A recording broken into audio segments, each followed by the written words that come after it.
Fala galera, trazendo mais um vídeo. E bom galera, hoje eu vou fazer um unboxing da Raider CS.35. Eu acho ela uma arma muito boa, porque que ela atinge uns 3 ou 5 dados por segundo, eu acho. E vem com um cartucho que pode até 35 dados. E ela também serve como escudo no peitoral. E também tem porta-dados reserva. Também tem a opção aqui, ó, de tirar aqui. E também colocar isso aqui, ó.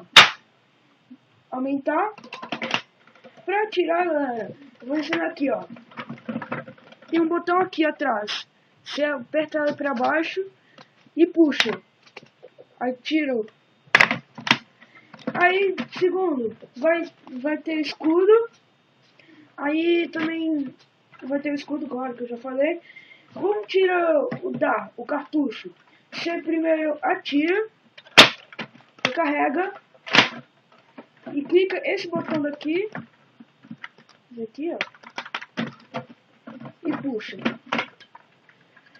Galera, quando não dá, você não vai tentando arrancar. Você não vai tentando arrancar o cartucho.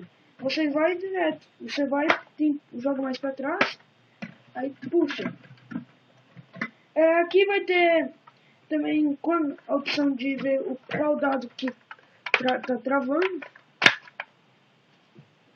Que geralmente essa arma trava muito. E é isso, galera. Muito obrigado. Se inscreva no canal. Se gostou, dê um like. E muito obrigado. Fui.